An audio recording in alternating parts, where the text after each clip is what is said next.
fim de semana, muitos de vocês, delas, né, estiveram no fim de semana aqui, ali nesse lugar de retiro ali. Foi algo muito lindo derramar. Nós tivemos um retiro paralelo ali, alguns de nós. E quando a gente entrava no recinto onde as irmãs estavam, era assim palpável a glória de Deus.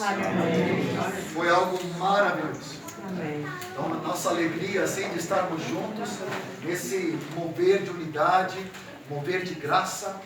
E eu quero repartir contigo uma coisa simples, mas ao mesmo tempo muito profunda da parte do Senhor. Estou mexendo aqui, tá? E como é que chegou o microfone? Um, dois. Um pouquinho mais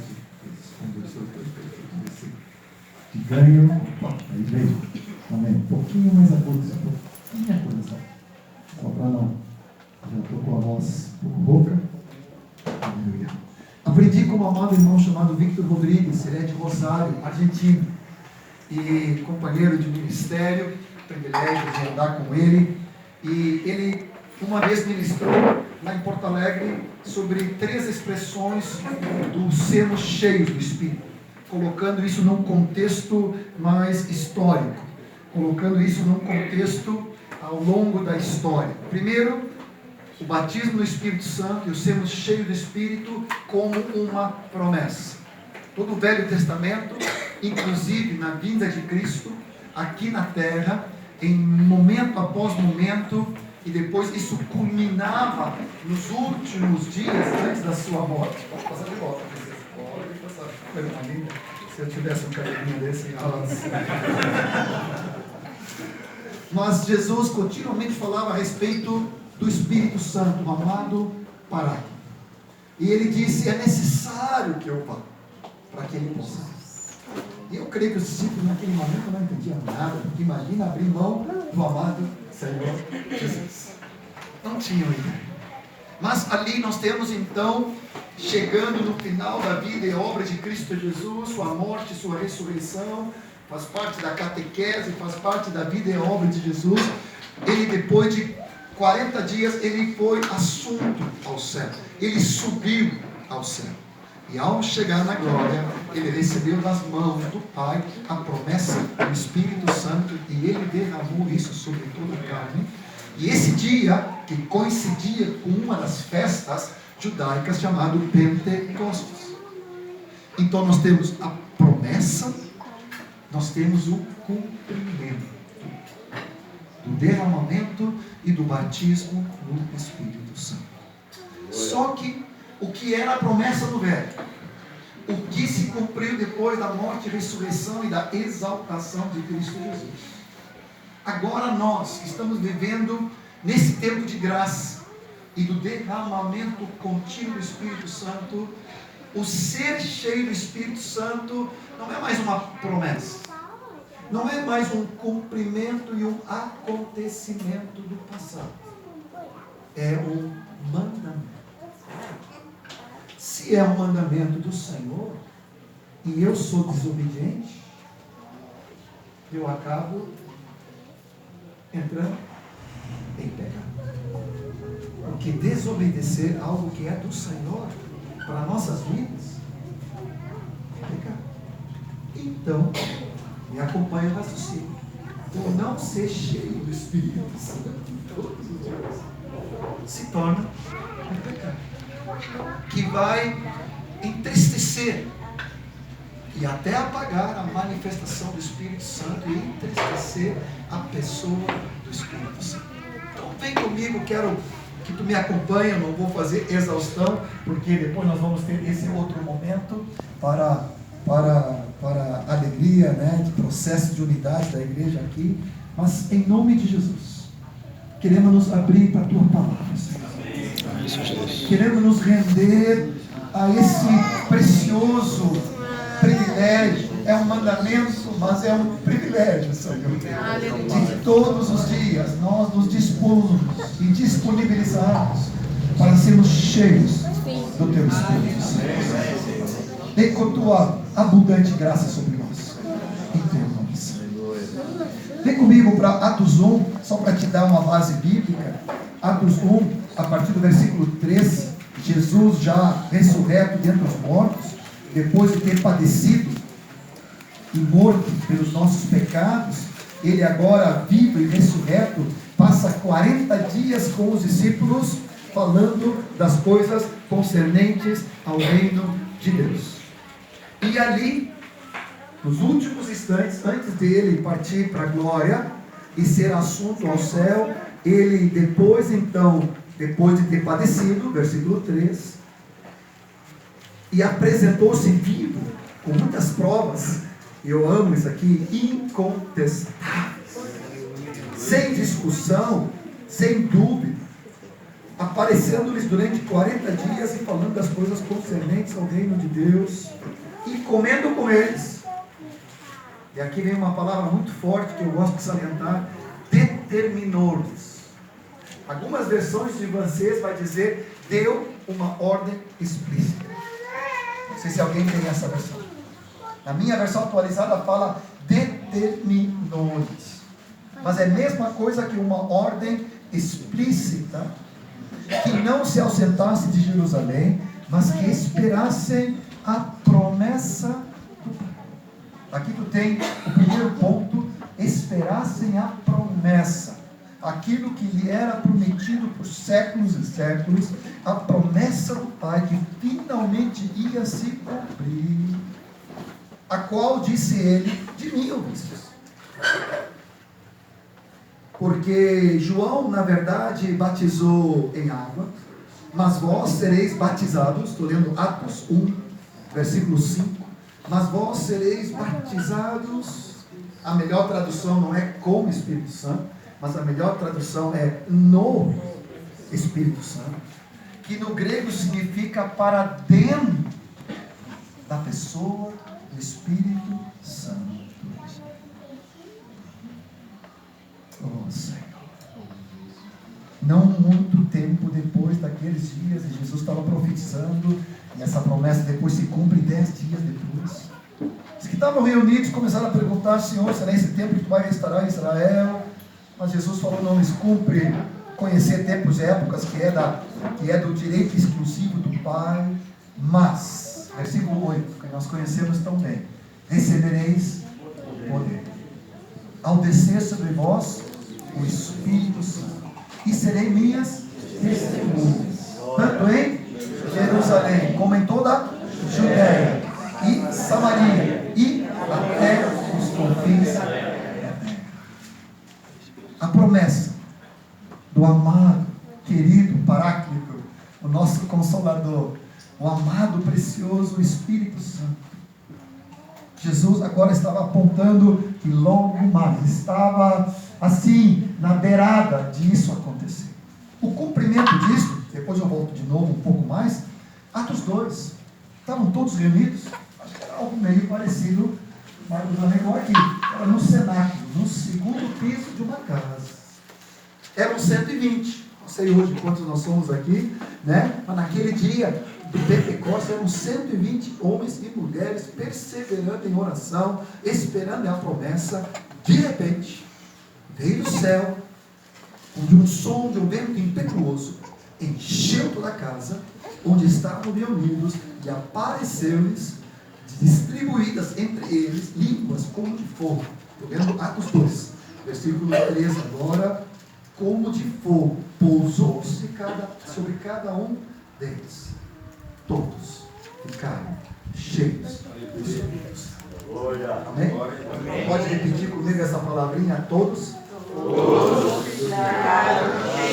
ficaram cheios do Espírito Santo. E eles então, como uma consequência desse batismo, desse cheio do Espírito, começaram a falar em outras línguas. Aqui eram outras línguas conhecidas, de homens, porque sem entrar no mérito e detalhe, fala de medos, persas, turma dos egípcios, falava da Capadócia, cada um tinha a sua língua.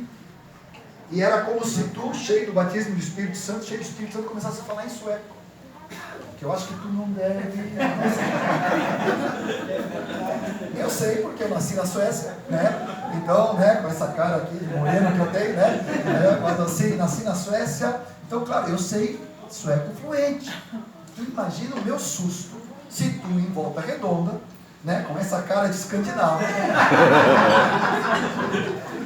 né, essa cara linda aqui, tá, começasse a falar num sueco fluente, engrandecendo e falando das grandezas de Deus. Lá no sul nós temos uma expressão, ia cair os butiá no bolso. Eu ia ficar surpreso. Eu ia ficar assim, uau, que é isso? Claro que, no meu caso, tranquilo, porque eu sei que é isso, o batismo do Espírito Santo, falar em outras línguas, não há problema. Eu vi um menino uma vez, nós ministramos o batismo do Espírito Santo, ele não devia ter mais de 6, 7 anos. Ele foi batizado no Espírito Santo falando inglês perfeito. E ele não era dos Estados Unidos, ele era aqui no Brasil. Foi lá em Gramado, estávamos retirados ali. Um menino de 6, 7 anos, nunca estudou inglês, falando um inglês perfeito. Então, eram essas línguas conhecidas que aconteceu. Bem que a gente gostaria de pegar um naipe desse, né? A língua que eu quero é francês, inglês. Não. Mas o Senhor que dá é algo soberano, que não depende da mente humana, depende do Espírito Santo. No capítulo 2 ainda, versículo 16, confirma essa promessa que está se cumprindo. Diz Pedro, quando ele se levanta e começa a pregar sobre as 8 verdades da vida e obra de Jesus, o que aconteceu é o que foi dito por intermédio do profeta Joel. Que acontecerá que nos últimos dias, diz o Senhor, que derramarei do meu Espírito sobre toda a carne. Muitas vezes eu faço uma catequese, né? E cada vez que aparece a palavra toda, então todo mundo tem que dizer toda. Então vamos lá, toda a carne. Vossos filhos e vossas filhas profetizarão. Vossos jovens terão visões. Vossos velhos, aleluia, sonharão. E até sobre os escravos e as escravas derramarei do meu Espírito naqueles dias e profetizarão. Preste bem atenção. Me parece que aqui, sem entrar em todos os detalhes, que como uma consequência sobrenatural, eu vou dizer assim, sobrenaturalmente natural e naturalmente sobrenatural, não sei se te deu um link, te deu um loop aí, né? Mas assim, ó, é como uma consequência naturalmente espiritual de que somos cheios do Espírito Santo, batizados no Espírito Santo, falar em línguas, profetizar, sonhos e visões, faz parte desse pacote maravilhoso de Deus, esse derramar e esse ser batizado e esse ser cheio do Espírito Santo. Voltamos depois um pouco mais, se Deus der tempo aqui, mas o que era uma promessa se cumpriu. Mas agora não é apenas uma coisa que aconteceu lá no passado para nós, porque nós estamos nesse lado de cá do Pentecostes. Os outros irmãos estavam olhando de antes para o acontecimento. Nós olhamos de trás, depois, para aquilo que já aconteceu há quase 2000 anos atrás. Efésios 5:18, que nós conhecemos bem, vai nos falar dentro desse contexto agora, que nós, como discípulos do Senhor Jesus, não somente é uma promessa, não somente é um cumprimento que aconteceu no dia de Pentecostes, mas agora é um mandamento apostólico, né? Que aqui o nosso querido apóstolo Paulo vai escrever à igreja de Éfeso e à igreja de todos os tempos e todas as eras. Ele vai contextualizando que os dias são maus, por isso eu preciso remir o tempo, não andar como insensato, mas como sábio, remindo os tempos, porque os dias já naquela época eram maus, quanto mais hoje.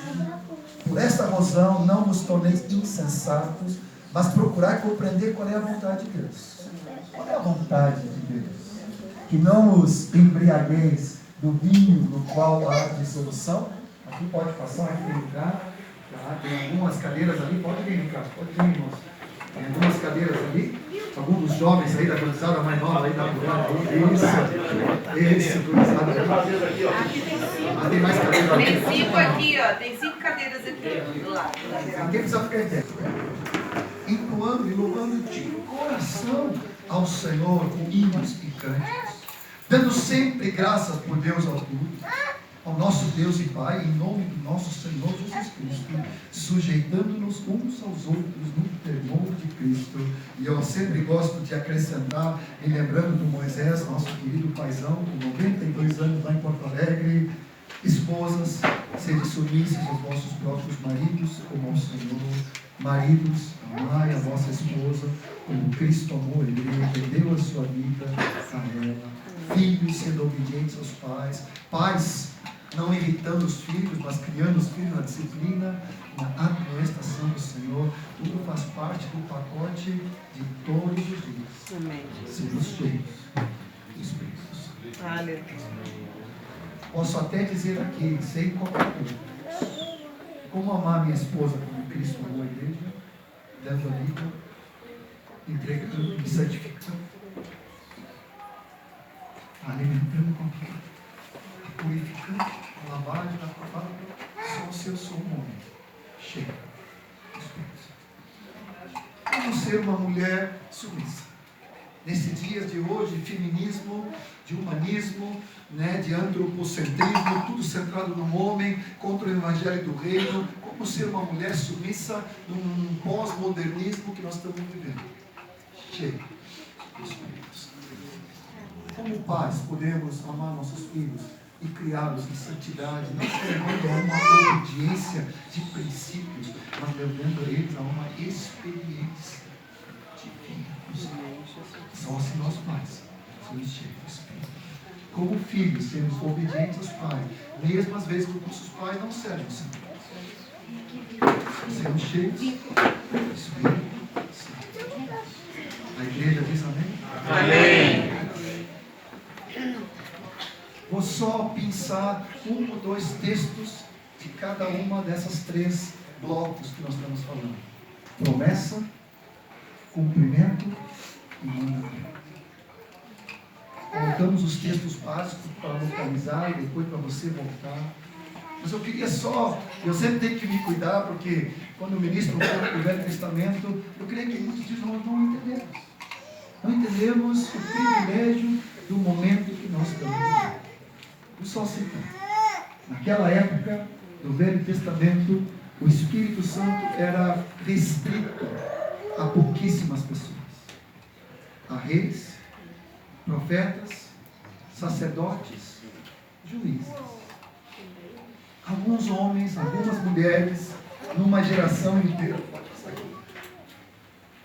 Numa geração inteira, em uma nação inteira, às vezes Deus levantava um grupo de pessoas. Era algo ocasional. Era algo esporádico. De fora para dentro. De cima para baixo. As pessoas eram tomadas pelo Espírito Santo. Tinha um título popular naquela época de Davi e Saul, quando o Espírito Santo arrebatou assim o Saul e o tomou, e ele começou a profetizar. A turma começou a dizer: até Saul não era por causa do batismo, do enchimento, de uma vida de santidade, era algo quase de fora, de cima, extraordinariamente, ocasionalmente, de uma maneira singular. Vou dizer de novo: às vezes numa geração, 40 anos, às vezes numa nação inteira. Se eles saíram do Egito com mais de 2,5 milhões de pessoas, então vamos dizer, naquela época de Davi, sei lá, se eram 3 milhões, 4 milhões. Imagina de 4 milhões de pessoas, uma pessoa era cheia do Espírito Santo e profetizava. E durante 40 anos se ouvia falar em toda a nação: há um menino chamado Davi. Ele tem o Espírito Santo. Consegue te dar conta de tudo. Vou te dar um dos muitos textos, mas que eu amo muito, Números 11, 29. Vamos em casa. Números 11, 29 fala que Moisés, que detinha o Espírito Santo na vida dele, vamos dizer assim, agora o que aconteceu é que ele estava tão sobrecarregado que Deus falou para ele: eu tirarei do espírito que está sobre ti e eu vou repartir com outros 70. Números 11. Números, Velho Testamento, 11, as partes do Pentateuco. Então ali Números é o quarto livro, né, de Moisés, 11, 29. Eu costumo dizer, quando tu abre uma janela no Windows, né, vocês conhecem o computador, né? Eu vou abrir uma janela nova. Vai se abrir aqui uma janela nova, só que é do Windows de Deus. Olha só o coração de Deus. Nós estamos falando, sabe quantos anos? Não. Sabe quantos anos? 1400 anos antes de Cristo. 1400 anos antes de Cristo. O Senhor, então, a palavra fala que Ele tirou do Espírito que estava sobre Moisés, distribuiu sobre esses 70, e agora esses 70 começaram a profetizar. Depois nunca mais, foi só uma vez que eles profetizaram, e eles ficaram cheios do Espírito Santo. E havia dois caras chamados Medade e Edade, que não estavam no arraial quando o Espírito Santo foi derramado, e o Espírito repousou sobre todos eles. Eles profetizaram, tá? Porém depois nunca mais. Está no versículo 25. E Josué, discípulo de Moisés, chega então para Moisés e diz: proíbe-os, Senhor, porque eles não estavam na reunião do culto, eles não estavam no cenáculo, na casa do Marcos, e mesmo assim foram cheios de Espírito. E o Josué ficou meio com gana, assim, com zelo pelo seu discipulador, não está correto, né? E ele quis dar uma chamada de atenção no Moisés, e ele chega então e diz: Moisés, proíbe-os. Eles não estavam dentro do arraial destinado aonde deveria acontecer. Mas Moisés certamente olhou para Josué naquele momento e disse: tens tu ciúmes por mim? Tomara todo o profeta do Senhor fosse, todo o povo do Senhor fosse profeta, e que o Senhor lhe desse do seu Espírito. Aqui que eu costumo dizer, há uma janela que abre para revelar o coração. Aleluia. Qual é o coração de Deus? Que todo o povo do Senhor fosse profeta e que todo o povo do Senhor tivesse o seu Espírito. Aleluia. Estamos falando de 1400 anos, 14 séculos antes da vinda de Cristo, da vida e da obra de Jesus. Jesus, o batizador do Espírito Santo, a promessa do Pai, que agora o Espírito seria derramado sobre toda a carne, não mais sobre alguns especiais, específicos, esporádicos, de fora, de cima para baixo, mas agora de dentro. Ezequiel, quando fala sobre isso, porém dentro de vos darei um novo coração. Tirarei o coração de pedra, diz Jeremias, e darei a vocês um coração de carne que obedeça a minha palavra de coração, e não um coração de pedra. Eu instruirei a vossa mente